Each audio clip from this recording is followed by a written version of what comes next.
दीपाली महेश बर्गे, कोरेगाव नगरपंचायत नगराध्यक्षा, आमदार महेशदादा शिंदे साहेब विचार मंच, प्रियाताई शिंदे, तसेच माझ्या परिवारातर्फे सर्व कोरेगावातील सुवासिनींना मकर संक्रांतीच्या खूप खूप शुभेच्छा।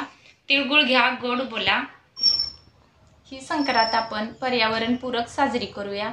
यासाठी आपण प्लास्टिकचे वाण न देता सुवासिनींना मातीच्या कुंड्या, घरगुती मसाले, औषधी वनस्पतींची रोपे अशा वस्तू देऊन ही मकर संक्रांत आपण पर्यावरणपूरक करू।